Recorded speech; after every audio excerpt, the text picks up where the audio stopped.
நீங்க வாழ்ந்துகிட்டு இருக்கிற மொத்த நகரமும் உங்க கூடவே சேர்ந்து கடல்ல மிதந்துகிட்டு வந்தா எப்படி இருக்கும்? அப்படி ஒரு மிதக்கிற நகரம் தான் இந்த விமானம் தாங்கி கப்பல். இது மொத்தம் 1,00,000 டன் எடை இருக்குது.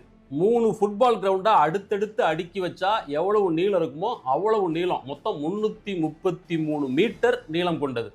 இவ்வளவு பிரம்மாண்டமான இந்த கப்பல் மணிக்கு 56 கிலோமீட்டர் வேகத்துல ஒரு ஸ்பீட் போட் போல சீறி பாயுது கடல்ல. பொதுவாக விமானங்கள் டேக் ஆஃப் ஆகணும்னா நீளமான ரன்வே வேணும். நாம் பார்க்குற ஏர்போர்ட்ல எல்லாம் விமானங்கள் எவ்வளோ பெரிய ரன்வேல ஓடி போய் டேக் ஆஃப் ஆகுது.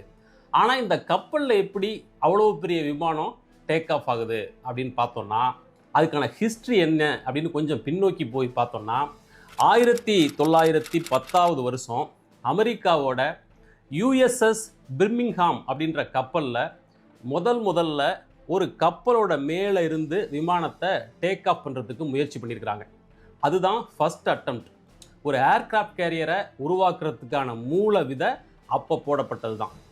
அதுக்கு பிறகு முதலாவது உலகப் போரில் சில முயற்சிகள் நடந்துச்சு.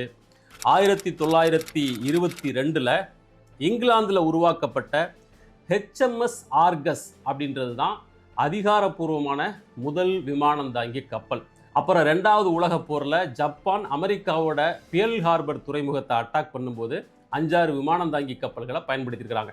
இதெல்லாம் கடந்த கால வரலாறு.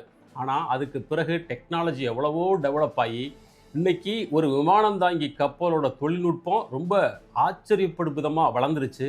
அதை எப்படி கட்டுறாங்க, அதுக்குள்ளே என்னென்ன வசதிகள் இருக்குது அப்படின்னு உள்ளே போய் பார்த்தோம்னா நிஜமாவே பிரமிக்க வைக்கிற அளவில் இருக்குது. முதல்ல நாம் இதை ஒரு கப்பலாக பார்க்கக்கூடாது. இது கடலில் மிதக்கிற ஒரு இராணுவ நகரம். இதில் முக்கியமான பகுதி அப்படிங்கிறது அந்த கப்பலோட மேல் தளத்தில் இருக்கிற ஃப்ளைட் டெக் அப்படின்ற ஏரியா தான். இதுதான் இந்த கப்பலோட இதயம் மாதிரியான இடம். நீங்கள் இப்போ பார்க்குற இந்த விமானம் தாங்கி கப்பலோட ஓரத்தில் ஒரு பில்டிங் மாதிரி தெரியுதா? அதுக்கு பேர் ஐலேண்ட். இந்த ஐலேண்ட் தான் ஒட்டுமொத்த கப்பலையும் கண்ட்ரோல் பண்ணுது. விமானங்கள் டேக் ஆஃப் ஆகிறது, மறுபடியும் லேண்ட் ஆகிறது, இந்த கப்பலோட ஆப்ரேஷன்ஸ் எல்லாத்தையும் ஹேண்டில் பண்ணுற இடம் இந்த கப்பலோட மேல் தளத்தில் இந்த பில்டிங் மாதிரி தெரிகிற ஐலேண்ட் அப்படின்ற அந்த இடம் தான்.